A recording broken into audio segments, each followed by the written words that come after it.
봅시다. 우리 오늘은 물체의 운동 파트 먼저 설명 다 할게요. 그래서 108부터 선생님이 어디까지 할 거냐면 110페이지까지 한 번에 다 설명을 할 겁니다. 하고 문제 조금 풀어보고 중력과 역학적 시스템까지 다 나가도록 하겠습니다.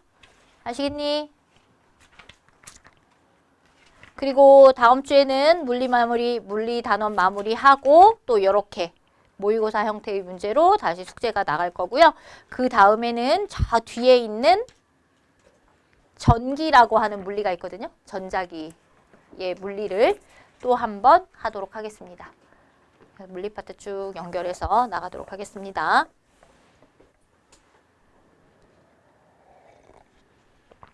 그럼 보자. 우리 오늘 뭘 배울 거냐면요. 우리 제일 먼저 물리량 중에서 배웠던 것들. 물리량 중에서 스칼라라고 하는 것과 벡터라고 하는 거. 기억하실 거야. 스칼라는 뭐만 갖고 있는 물리량이야? 크기만 갖고 있는 물리량이라면 벡터는 크기와 방향을 모두 갖고 있는 물리량을 얘기해 라고 얘기를 했습니다. 스칼라만 갖고 있는 물리량이라는 것은 이동거리를 물어본다든지 크기만 나타내는 거니까 속력을 말한다든지 질량을 말한다든지 이런 것들을 얘기해. 얘네들은 단순히 더하거나 단순히 빼서 계산을 할 수 있습니다. 근데 벡터는 방향을 고려하기 때문에 이동한 거리가 아니라 변위나 속도나 힘, 가속도 이러한 물리량을 우리는 벡터라고 하는데 앞으로 스칼라는 안 씁니다. 벡터를 씁니다. 이겼어? 근데 스칼라를 물어볼 때는 벡터의 크기는 이렇게 물어봐. 즉 속력은 이렇게 안 물어봅니다. 속도의 크기는 이렇게 물어봐. 그러면 방향은 고민하지 말고 그냥 크기만 대라 이 뜻이야. 이해갔습니까? 가속도의 크기는 이렇게 물어봐. 그러면 속도가 빨라지는 거는 빨라지든 느려지든 그건 상관이 없다 이 뜻이야. 아시겠습니까? 크기라는 말이 붙으면 그냥 절대치 붙여가지고 스칼라를 표현해라 이런 얘기야. 아시겠지? 이해하셨지? 그러면 우리 이제 여기서부터 하나씩 나가면 두 번째 우리는 속력과 속도에 대해서 할 건데 속력과 속도를 할 때 첫 번째 배울 게 뭐냐면 속력은 시간이 변할 때 이동 거리의 변화율 이걸 우리가 속력이라고 하고요. 속도는 시간이 변할 때 변위의 변화율 이렇게 표현합니다. 그러면 여러분들 거리하고 변위하고 이제 알아야 되겠지. 이동 거리가 뭔지 이동 변위가 뭔지를 알아야 되는데 이동 거리는 출발점과 도착점을 이렇게 이동을 할 때 이동하는 방법에 따라서 길이를 재면 그게 다 똑같이 나오겠어? 다르게 나오겠어? 다르게 나오겠지. 즉 경로에 따라서 잰 길이를 우리는 이동거리 이렇게 표현하는 거야. 그러므로 얘는 출발점과 도착점이 이렇게 같더라도 가는 방법이 몇 가지냐에 따라서 다 다르게 나올 수가 있다. 이 뜻이야. 다음에 이동 변위는 경로는 무시해. 경로는 무시하고 출발점과 도착점 사이에 무슨 거리를 얘기해야 되는 거야? 무조건 직선의 거리. 이해갔습니까? 그래서 1번, 2번, 3번, 4번에서 출발점이 A고 도착점이 B일 때 직선거리는 2번 하나밖에 없지. 그래서 1, 2, 3, 4번의 경우에 변위는 모두 동일해야 돼. 이렇게 표현할 수 있어. 근데 변위는 방향이 있어. 방향을 뭘로 표현하느냐? 부호로 정해. 그래서 플러스 5, 마이너스 4 뭐 이런 식으로 표현한다 이거야. 여기서 마이너스는 뭐하고는 상관이 없다 이거야. 크기하고는 상관이 없다 이거야. 뭐하고만 관련이 있어? 방향하고만 관련이 있다. 이렇게 보시면 돼. 아시겠습니까? 이해하셨습니까? 다음에 그러면 우리가 같은 방향으로 운동할 때는 속력과 속도를 같은 걸로 간주하지만 방향이 바뀔 수 있기 때문에 우리는 속도만 앞으로 신경 써서 계산을 할 겁니다. 아시겠습니까? 그러면 우리 속도를 보면 예를 들어서 시간당 이동한 변위가 이동한 거리라고 나오기도 하는데 이거는 같은 방향으로 진행하는 운동일 때는 변위와 거리가 동일하게 돼. 이해했어? 그럼 이때 이 기울기가 의미하는 게 뭐가 되는 거야? 속도가 되는데 얘는 기울기가 일정하기 때문에 속도가 일정한 운동이 되는 것이고 얘 시간당 이동한 변이가 요렇게 되는 경우들이 있어. 그럼 뭐야? 출발점에서 점점 이렇게 멀어지고 있는데 이때 이 기울기가 의미하는 게 속도니까 기울기가 점점 빨라지고 있어서 속도가 얘는 점점 증가하는 운동이야. 이런 식으로 표현을 해주게 되는 거야. 아시겠어? 다음에 시간에 따라서 이동한 거리 변이가 이렇게 돼. 늘어나고 있어. 그럼 처음에는 많이 가는데 점점 줄어들어서 가는 거야. 이렇게. 그러면 이 기울기가 속도라고 했으니까 속도가 점점 감소하고 있지? 이때는 속도가 줄어들고 있는 거야. 이렇게 표현을 하게 되는 거야. 아시겠습니까? 이해하셨어요? 그러면 예를 들어서 시간당 이동한 변이가 이렇게 운동하고 있어. 그러면 얘는 속도가 빨라지다가 다시 느려지는 운동을 하게 되는 거야. 이해갔니? 그러면 전체 10초 동안 이동한 거리를 봤더니 이동한 거리가 몇 미터였냐면 100미터였어. 이렇게 됐어. 그러면 100미터까지 가는데 10초가 걸렸는데 이 사람은 속도가 빨라지기도 하고 느려지기도 해. 그럼 경로에 따라서 가는 가는 길에 속도가 계속 바뀌고 있죠. 근데 나는 전체적으로 이 사람이 10초 동안 100m 간 거에만 생각을 해보겠다 이거야, 그거. 그래서 이런 것들을 우리가 뭐라고 하냐면 전체 시간에 대해서 전체 이동한 거리만 비교하는 걸 우리가 평균 속도야. 이렇게 표현하게 돼. 이해갔어? 그래서 평균 속도는 경로에 따라서 변화되는 속도는 빨라지거나 느려지는 건 신경 쓰지 않을 거야. 그냥 전체 시간에 대한 전체 거리를 얼마큼 갔느냐 이것만 따질 거야. 이런 식으로 표현하는 거야. 이해하셨어요? 그래서 얘는 전체 10초 동안 100m가 이동했기 때문에 두 점 사이에 무슨 기울기를 구하면 되느냐? 직선의 기울기를 구하면 되는 거야. 알겠습니까? 두 점 사이에 직선의 기울기를 우리는 평균 속도 이렇게 표현을 하게 됩니다. 아시겠습니까? 이해하셨어요? 잠깐만. 이거 어떻게 하는 거야?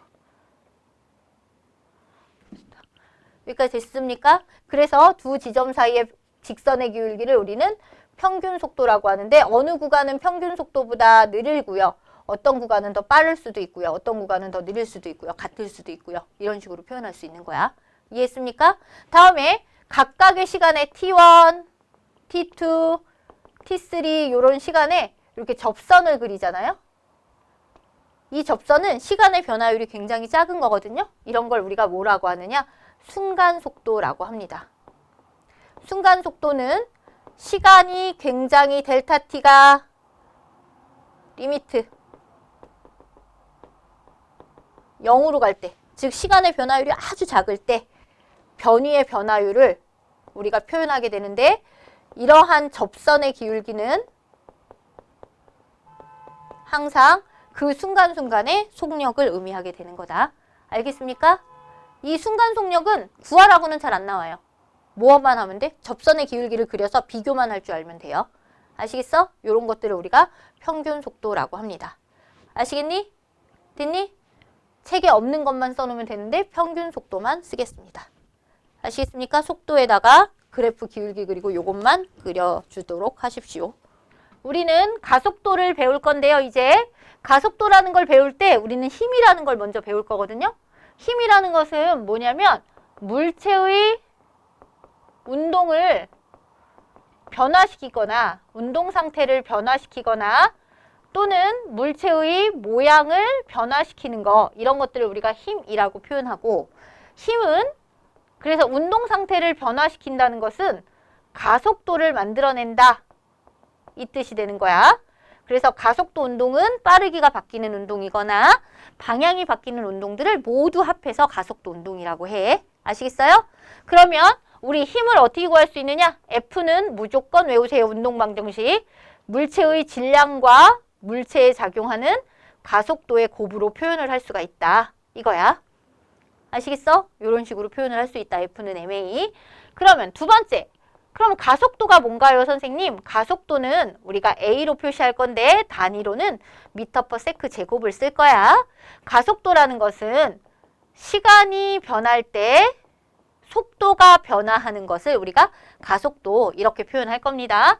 그래서 t2-t1 시간이 변할 때 v2-v1 속도의 변화를 우리가 가속도 이렇게 표현하는데 가속도는 부호가 있어. 플러스일 수도 있고 마이너스일 수도 있어. 가속도가 0보다 크다. 이 뜻은 무슨 뜻이냐면 가속도가 0보다 커서 플러스 방향이 됐다라는 것은 뭐냐면 나중 속도가 처음 속도에 비해서 빠르다. 이런 거거든? 그럼 속도가 계속 빨라진다는 거죠. 언제 빨라지느냐? 물체가 운동하는 방향으로 힘을 받을 때, 운동 방향과 힘의 방향이 같을 때는 가속도의 크기가 항상 0보다 큰 양수로 나오게 돼. 알겠어? 가속도가 마이너스다. 그런 무슨 뜻이냐? 0보다 작다라는 건 운동 방향과 힘의 방향이 반대일 때 가속도는 마이너스로 나타나게 됩니다. 그래서 가속도는 힘의 방향과 같아. 이렇게 생각하시면 돼. 아시겠어? 어떤 물체가 가속도가 플러스가 나오면 나중 속도가 더 커지게 되면 걔네들은 힘의 방향으로 운동을 하는 것이고 가속도가 마이너스가 나온다는 것은 운동 방향과 힘의 방향이 서로 반대로 작용하고 있어. 이렇게 볼 수가 있게 되는 거야. 아시겠습니까? 이해하셨어요? 그러면 세 번째, 이제 알짜 힘의 개념도 설명을 할 거야. 알짜 힘이라는 것은 뭐냐면 힘의 합력인데요. 알짜 힘 하기 전에 우리 등가속도 운동부터 먼저 설명하자. 그러면 가속도를 하면 예를 들어서 시간당 속도가 이렇게 증가하고 있어. 변하고 있지. 이때 민준아, 기울기가 무엇을 의미하는 거야? 가속도를 의미하는 거야. 뭘 의미한다고요? 가속도. 그러면 이때 면적이 의미하는 건 뭘까? 속도에다 시간을 곱한 거니까 이동한 거리를 우리는 뭐라고 표현하냐면 속도 곱하기 시간이니까 이거를 우리는 이동거리 이렇게 표현을 할 수가 있어. 아시겠어? 그럼 이때 어쨌든 속도 시간 그래프에서 기울기가 가속도가 되는데 기울기가 이렇게 0보다 클 수도 있고 0보다 작을 수도 있어. 이렇게 되는 거야. 됐습니까? 그러면 이때 가속도가 우리 일정한 이런 운동을 우리가 뭐라고 부르느냐면 등가속도 직선 운동이라고 하거든요. 등가속도 직선 운동은 엄청 중요한 거야. 꼭 외워야 돼. 알겠습니까? 등가속도 직선 운동을 해서 우리가 공식 3개가 나오는데 많이 써먹으니까 꼭 외우셔야 돼. 알겠습니까? 첫 번째, 속도와 시간의 관계. 즉, 나중 속도는 처음 속도에다가 속도 변화율을 곱하면 돼. 속도가 증가하거나 감소한 양을 우리는 가속도 곱하기 시간으로 표현할 수 있다. 이 얘기야. 아시겠어? 그래서 V는 V0, 처음 속도 더하기 속도 변화율이 나중 속도가 돼. 이렇게 되는 거야. 됐어요? 그 다음에 거리 시간의 그래프는 S는 V0t 더하기 2분의 1 AT의 제곱이야. 이렇게 나타낼 수 있어. 됐어? V0는 처음 속도라는 뜻이야. 다음 거리와 속도의 관계는 EAS는 V제곱 빼기 V0의 제곱 이렇게 나타낼 수 있습니다. 아시겠어? 그러면 예를 들어서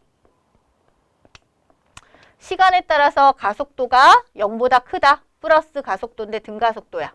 그러면 t초 동안에 이 면적이 속도가 변화한 양이니까 속도가 변화한 양이 시간에 비례해서 계속해서 일정하게 늘어나고 있죠.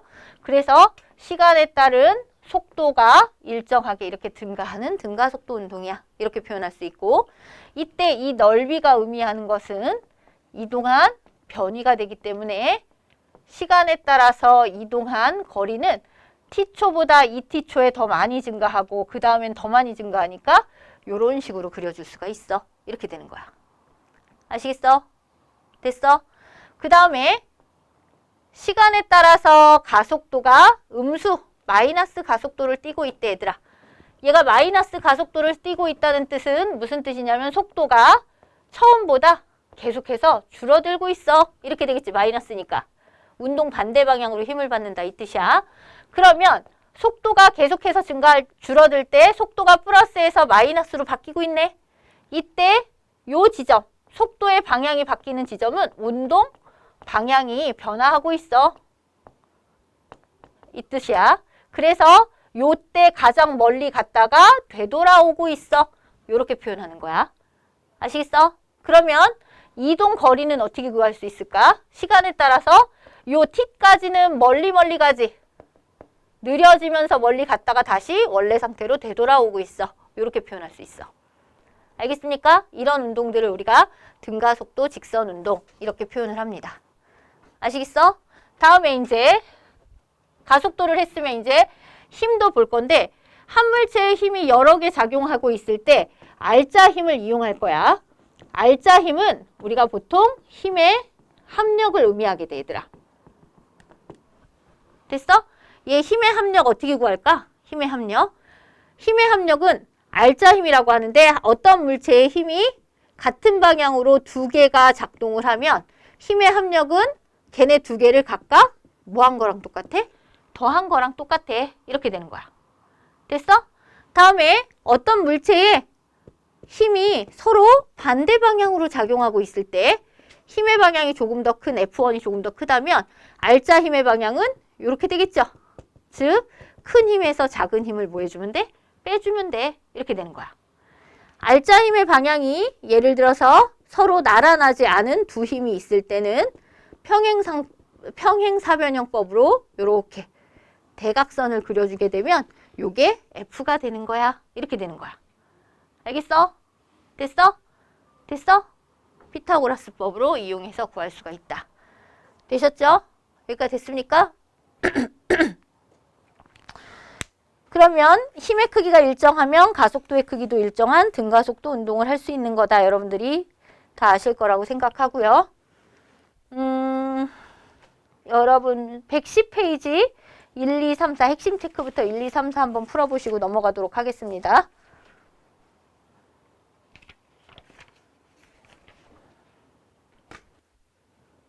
(113페이지) 2번 보시면 그림은 자동차가 등가속도 직선 운동을 하면서 길이가 L인 직선 터널을 통과하는 모습을 나타냈대요. 자동차가 터널에 들어가는 순간 속력이 10이었고 나올 때의 순간 속력은 30이었답니다.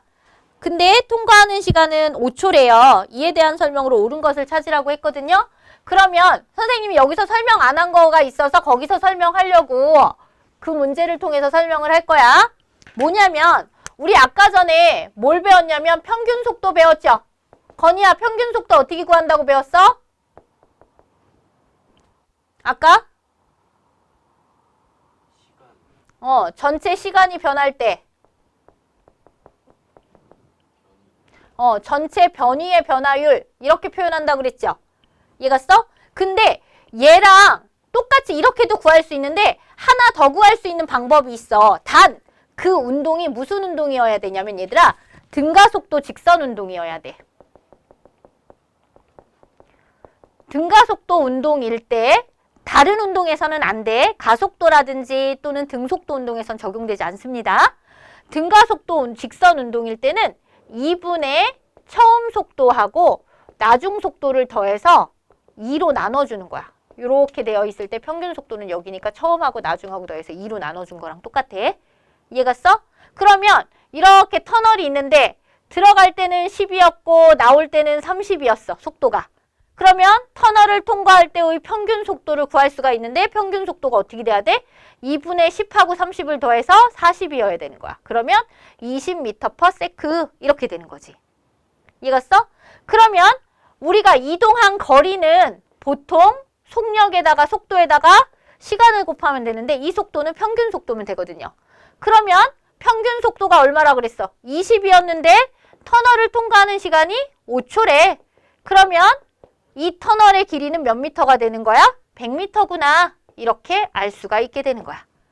아시겠어? 이해했니? 졸지 말고. 그럼 평균 속도는 20m/s, 터널의 길이는 100. 맞죠? 됐어? 가속도는 어떻게 구하라고 그랬어? 시간당 5초 동안 속도가 10에서 30 됐으니까 20만큼 변한 거지. 그래서 가속도의 크기는 4m/s 제곱이 맞습니다. 그래서 정답은 몇 번이 되는 거야? 5번이 되는 거야. 아시겠어? 다음에 여러분 4번도 한번 같이 풀어보도록 하겠습니다. 얘들아 요거 그 밑에다가 써놓자.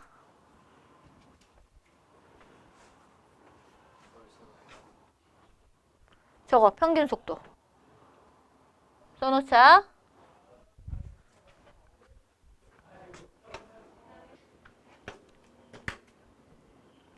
4번. 야, 여기 있는 니네 저기 못 봤냐? 지우는 거? 지우는 게 어디 갔을까? 이거 갖고 나갔나? 4번 보시면 그림은 질량이 2kg이랑 3kg이 있는데 여기에 A에 B가 이렇게 붙어 있어. A하고 B가 2kg와 3kg인데 A에다가 얼마큼의 힘을 주었냐면 10N이라는 힘을 주었어. 그러면 F는 MA에 의해서 힘을 주었으니까 두 물체는 등가속도 운동을 해야 돼, 경빈아. 그러면 10N인데 A, B가 함께 운동하는 거니까 질량이 5kg이 되겠지? 그러면 가속도의 크기는 얼마가 될까? 2m/s 제곱이야. 이렇게 되는 거야. 알겠어? 그러면 A가 받은 알짜 힘은 이 2는 4N이 되는 거고 B가 받은 알짜 힘은 6N이 되는 거야. 이렇게 볼 수가 있게 되는 거야. 이해갔니? 그러면 기억. A는 어쨌든 가속도가 2m/s 제곱인 등가속도 운동을 하는 거고 B의 가속도도 똑같이 등가속도 운동을 하는 거니까 맞습니다. A에 작용하는 알짜 힘은 10N이 아니라 10N 중에 4N만 A가 받은 알짜 힘이 돼. 이렇게 되는 거야. 아시겠어? 됐어? 그러면 정답은 3번이 되겠다. 이제 넘겨볼까요? 이제 중력과 중력장에서의 운동 두 가지를 하면 오늘 수업이 마무리될 것 같습니다. 다음 주에는 생명 틀린 거 풀어오시고요. 안 푼 사람은 풀어오시고 푼 사람은 틀린 거를 고쳐오시고 답은 안 써줬을 거 아니야. 그지? 답 안 써줬죠? 고쳐오시고 그게 끝이에요. 뭐가요? 이거 하고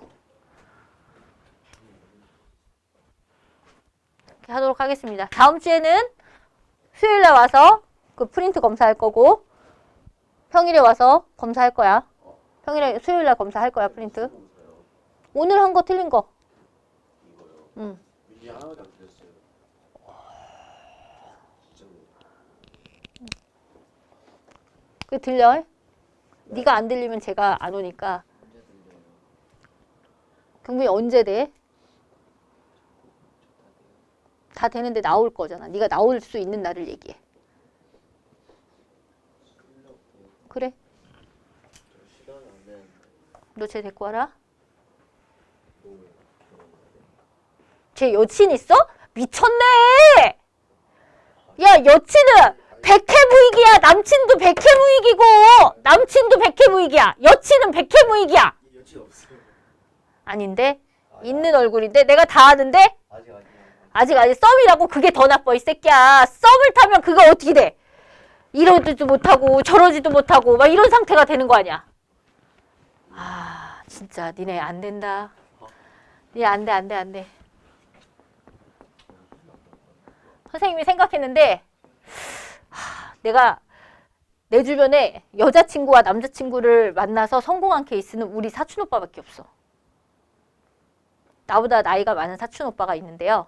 우리 사촌 오빠는 서울대학교를 나왔거든요. 근데 중학교 2학년 때부터 연애질을 했어요. 헤어짐과 사귐의 반복을 했거든요.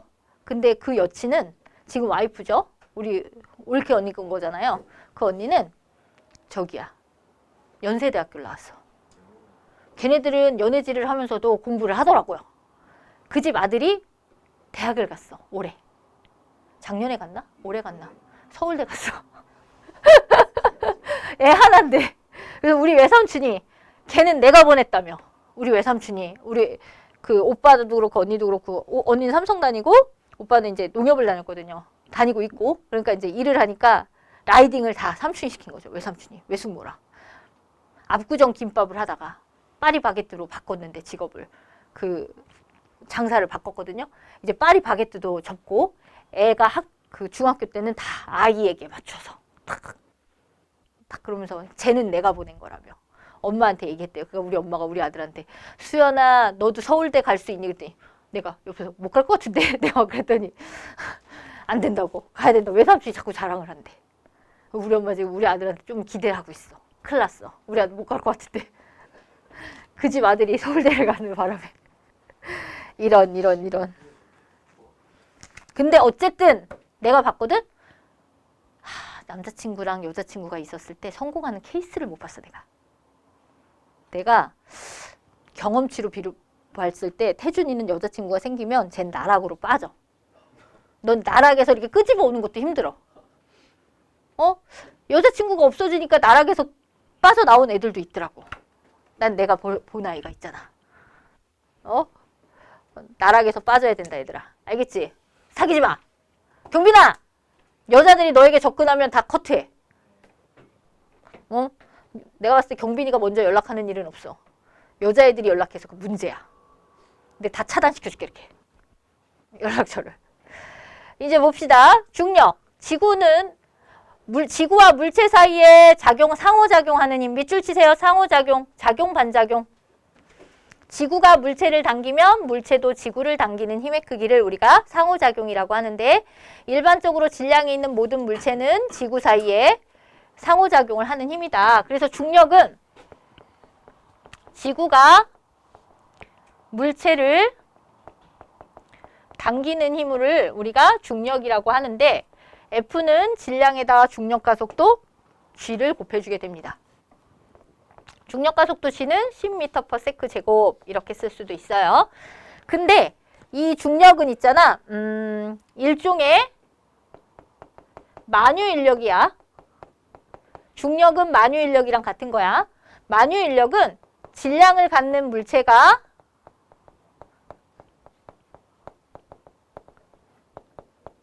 서로 당기거나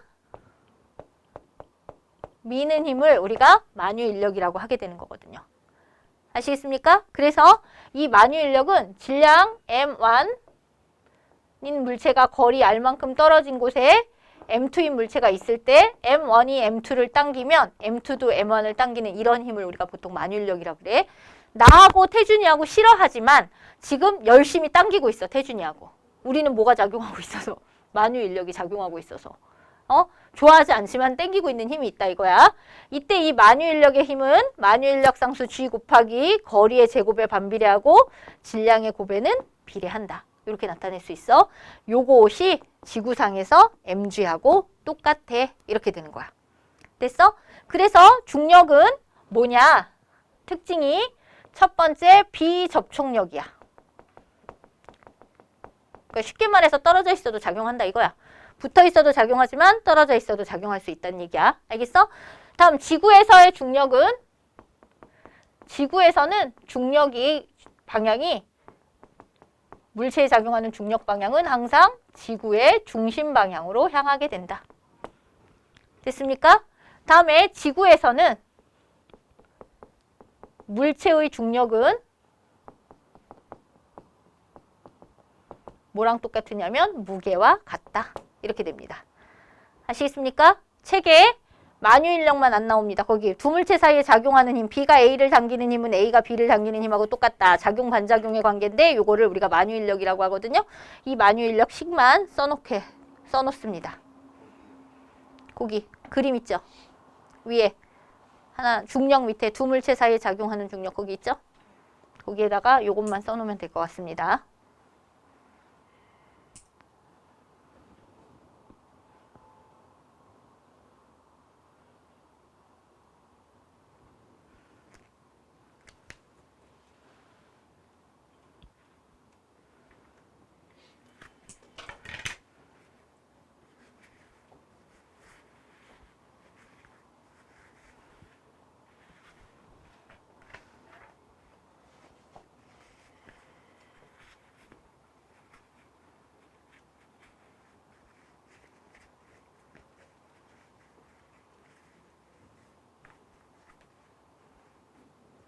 됐습니까?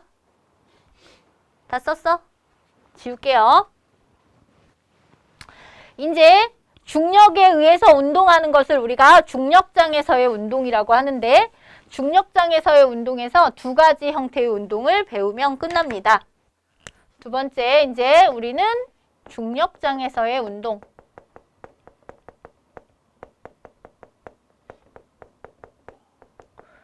이렇게 들을 수 있어.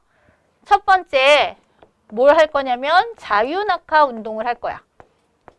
자유낙하 운동은 높이 Hm의 지표면 위에서 질량 M인 물체가 가만히 놓았을 때 얘네들이 밑으로 뚜루룩 하고 뭐 할까? 떨어지겠지. 이겼어? 얘는 누구를 받고 움직이는 거야? 중력을 받고 움직이게 되는 거야. 중력 외에는 움직일 때 받는 힘이 없죠. 공기 저항을 무시했을 때. 요런 것들을 우리가 자유낙하라고 해. 아시겠습니까? 그러면 여기는 M, 여기는 질량이 2M이야. 건이야, 질량이 M인 물체는 중력이 Mg 작용하지. 2M인 물체는 얼마큼 작용할 것 같아? 2mg. 그러면 중력의 크기는 얘를 A라고 놓고 얘를 B라고 놨을 때 누가 더 크니? A보다 B가 더 커. 이렇게 되겠지. 됐어요? 근데 F는 뭐라고 배웠어? MA라고 배웠잖아, 앞에서. 이겼어? 그러면 F는 MA니까 가속도는 중력 가속도 G네. 여기도 F는 MA니까 중력 가속도, 가속도가 G로 똑같아. 그러면 가속도는 무거운 거든 가벼운 거든 자유낙하 운동에서 중력 가속도 G로 어때? 똑같아. 이렇게 되는 거야. 이해하셨어요? 그래서 공기 저항이 없을 때 가벼운 애가 요만큼 떨어졌어. 그럼 무거운 애도 이만큼 떨어진다 이거야. 가벼운 애가 지표면에 닿고 있어. 같은 시간 동안에 공기 저항이 없을 때 무거운 애도 이렇게 지표에 닿을 것이다. 이거야. 그래서 얘네들은 질량에 상관없이 이런 자유낙하 운동에서 질량에는 상관없이 공기 저항이 없을 때 동시에 낙하하게 돼. 이렇게 되는 거야. 아시겠어? 이런 운동을 우리가 무슨 운동이라고 한다? 자유낙하 운동이야. 이렇게 표현하게 되는 거야. 아시겠니? 그럼 아까 전에 등가속도 공식 3가지 배웠죠? 그러면 이게 자유낙하에서도 성립하게 되는데 처음 속도는 0이야. 가만히 놓았으니까. 가속도는 중력 가속도 G랑 똑같을 때 나중 속도는 GT 이렇게 되겠죠. 이해갔어? 뭐 5초 후의 속도는 5G 이런 식으로 된다 이 얘기야. 50m/s 뭐 이런 식으로. 아시겠니? 이해했어? 그 다음에 낙하 높이 H는 2분의 1 GT제곱 이렇게 되겠지. 왜냐하면 S는 V0T 더하기 2분의 1 AT의 제곱인데 V0에다 0 넣고 A에다 G 넣으면 이런 식이 나오게 되는 거야. 알겠어? 그러면 낙하 시간은 루트 G분의 2H 질량에 상관없이 자유낙하할 때 높이만 같으면 낙하 시간이 똑같아. 이렇게 되는 거야. 아시겠어? 이해했어? 다음에 세 번째 2GH는 V제곱 이런 식이 있죠. H만큼 낙하했을 때 속도는 그러면 루트 2GH야. 이건 왜냐면 EAS는 V제곱 빼기 V0의 제곱 이런 식으로 나타낼 수 있기 때문에 그래. 아시겠어? 이해하셨어? 됐니? 이런 것들을 우리가 설명을 하게 됩니다. 이런 걸 우리가 자유낙하 운동이라고 합니다. 아시겠어? 요거 이해하셨어? 아는 거지? 자유낙하 운동도 등가속도 운동하고 똑같다. 그러면 자유낙하 운동 말고 포물선 운동 중에서 수평으로 던진 공의 운동을 보면 수평으로 던진 공은 이렇게 수평으로 딱 던졌다 이거야. 그러면 높이 H인 곳에서 내가 수평으로 딱 공을 던지면 V라는 수평 속도로 던지면 얘는 내 손을 벗어나고 나서부터는 연직 아래로 뭐만 작용해? 중력만 작용하지. 그러므로 연직 방향으로는 등가속도 운동을 하게 되고 수평 방향으로는 등속도 운동을 하게 되는 거야. 그래서 두 가지 운동을 하게 되는데 얘는 수평 방향으로는 힘을 받지 않기 때문에 힘이 없어. 그래서 관성 때문에 등속 직선 운동을 하게 되는 것이고 수직 방향으로는 중력이 있어. 그러면 자유낙하하고 똑같은 운동을 하게 되는 거다. 그래서 등가속도 운동을 해. 이렇게 되는 거야. 이해갔니? 그러면 얘가 중력을 받아서 요만큼 내려왔을 때 같은 이 내려오는 시간 동안 수평 방향으로도 옆으로 이렇게 갔겠죠. 그래서 얘는 여기 바로 밑에 떨어지는 게 아니라 요만큼 떨어지는 거야. 됐어? 그 다음에 얘가 연직으로 중력을 받아서 요만큼 빨리 왔어. 근데 같은 시간 동안 얘가 이렇게 낙하하는 시간 동안 수평으로도 V라는 속도로 이동해 왔겠지. 그럼 얘는 여기 떨어지는 게 아니라 요 정도에 떨어져야 되는 거야. 되셨습니까? 얘가 지표면에 내려올 때쯤 옆으로 그 내려오는 시간 동안 옆으로 갔을 테니까 요만큼 또 v라는 속도만큼 이동한 시간만큼 떨어지게 되는 거야. 그럼 얘는 실질적으로 어떻게 떨어지게 돼? 이렇게 포물선, 경로로 떨어지게 되는 거죠. 이해갔어? 이해했어? 그래서 내려오는 수직은 자유낙하 운동 이 공식에 적합한 거고 수평 방향으로는 등속 직선 운동을 하는데 이때 수평으로 이동한 거리 R, 수평 이동 거리는 등속도 운동으로 한 수평 속도 곱하기 낙하 시간을 곱해주는 거야. 이해갔어? 그럼 낙하 시간은 어떻게 구한다 그랬어? 이렇게 구한다 그랬지? 자유낙하 운동으로. 내려오는 건 낙하하고 관련이 있으니까 자유낙하. 그럼 여기를 요거에다 집어넣어 주게 되면 수평 속도 곱하기 루트 g분의 2h 이렇게 되는 거야. 이해갔어? 그럼 높은 데서 떨어질수록 내려오는 데 걸리는 시간이 오래 걸리지.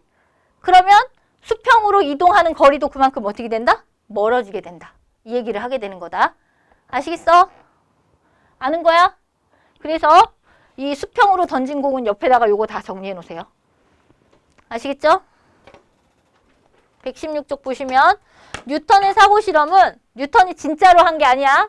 액시던트가 아니라 띵크야 사고는. 알겠어? 생각. 연역적인 방법으로 추론을 했을 때 뉴턴은 지구 주위를 원운동하는 달이 지구로 떨어질 수가 없는 이유는 이것 때문에. 굉장히 빠른 속도로 달이 지구 주변을 수평으로 운동을 하는데 얘가 수평으로 움직이면서 밑으로 지구 쪽으로 어떻게 돼? 내려오지. 그 시간 동안 지구가 어떻게 돼? 가만히 있어, 자전해. 자전해서 돌아가는 거야. 그러면 여기 있던 지표면이 이렇게 돌아가. 지표면이 근데 수평한 게 아니라 어떻게 돼? 동그랗죠? 이해갔어? 그렇기 때문에 얘가 여기 있을 때 돌아가서 얘가 이만큼 내려와도 만날 수가 없게 되는 거야. 구형이기 때문에. 이해하셨습니까? 그래서 거기서 보시면 자유낙하하는 물체가 5m 낙하하는 데 걸리는 시간이 1초래. 지구의 공률은 수평 방향으로 8km 이동하였을 때 5m 정도 떨어진 거래. 공기저항을 무시할 때 8km보다 더 빠른 속도로 돌아가면 절대 5m까지 떨어질 수가 없다 이거야. 같은 시간 동안에. 이해갔어? 그래서 지구 주위를 지표면이 닿지 않는 상태로 돌아갈 수가 있게 되는 것이다. 이렇게 보시면 될 것 같습니다. 그러면 더 이렇게 큰 원을 그릴수록 더 큰 원을 그리면서 이렇게 돌고 싶어. 인공위성을. 그럼 인공위성이 지표면에서 더 멀리 떨어진 상태로 돈다는 거죠. 그러려면 충분히 훨씬 더 빠른 속도로 수평 방향으로 던져줘야 인공위성이 지표면에서 더 그러니까 더 높은 곳에서 이렇게 원운동을 할 수 있다. 뭐 이런 얘기야. 아시겠지? 다음에 중력과 자연현상을 볼게요. 중력 시스템은 물체의 운동에 영향을 줄 뿐만 아니라 지구 시스템이 일어나는 여러 가지 자연현상에도 매우 중요하게 작용을 하는데 태양의 중력에 의해서 여러 행성들이 태양 주위를 공전하고 지구 중력에 의해 달과 인공위성이 지구 주위를 공전할 수 있고요. 밀물과 썰물도 마찬가지로 지구와 달의 인력 때문에 발생을 하고요. 높은 곳으로 올라갈수록 중력이 작기 때문에 공기가 희박해서 이제 고산병 같은 거에 걸릴 수가 있겠죠. 다음에 중력에 의해서 물이 위에서 아래로 흐르면서 침식을 유도하기 때문에 U자국이나 아니면 V자국 같은 것들이 만들어지기도 하고요. 다음에 온도에 따른 밀도 차이가 생기면 중력 차이도 생기겠죠? 그래서 얘네들이 대류 현상을 일으키기도 하고 기상 현상을 일으키기도 한대요. 그 다음에 중력과 생명 시스템은 중력은 이렇게 기상 현상과 같은 어떤 지구 시스템에도 영향을 주지만 중력 생명 시스템에도 영향을 주는데요. 그 목이 매우 긴 기린들 있지. 기린이 이렇게 수축하면서 피를 어디까지 올려줘야 돼? 머리까지 올려줘야 되거든? 그럼 수축할 때 중력 너무나 높은 곳에 있으니까 중력을 이기지 못하고 여기까지 못 올라갈 수도 있잖아. 그러면 수축하는 힘이 커야 되겠지. 그래서 일반 동물의 그 기린은 심장이 훨씬 더 크대요. 일반 뭐 하마나 코끼리보다 훨씬 더 큰 심장을 갖고 있대요. 그리고 니네 기린이 우는 거 봤어? 못 봤어? 기린은 목소리를 못 내요. 성대가 저 아래에 있기 때문에 울리질 못한대요. 근데 기린이 태어났을 때는 울 수 있대요. 목소리가 있대요. 근데 기린이 태어났는데 크잖아. 이렇게 성장을 하는데 몸이 크는 것보다 목이 더 빨리 크잖아요. 그래서 울림통이 바깥으로 나올 수가 없어서 소리가 나오지 않는 거래요. 커가면서. 너무 신기하지 않습니까? 기린 우는 소리 들어봐도 돼요? 들어봐. 기린은 울지 않는다고 할 거야. 애기 기린은 울 수도 있지. 태어나서. 다음에 민들레의 깃털은 중력을 이겨내고 바람에 날려 멀리 씨앗을 퍼뜨리는 역할을 하는 거고요. 코끼리가 코끼리 내장이 엄청 무겁지 않습니까? 그쵸? 그럼 내장이 이렇게 쏟아질 수 있지. 그거 쏟아지지 않게 아주 탄탄한 골격으로 이루어져 있대요. 안 울리지? 봐봐. 다음에 사람의 전정기관은 그 위치 감각의 변화를 확인할 수 있고요. 조류는 뼛속이 비어 있어서 가볍기 때문에 날아다닐 수 있답니다. 아시겠습니까? 이런 것들이 생명 시스템에 영향을 주는 것들이다. 그럼 우리 117페이지 한번 풀어보도록 하겠습니다.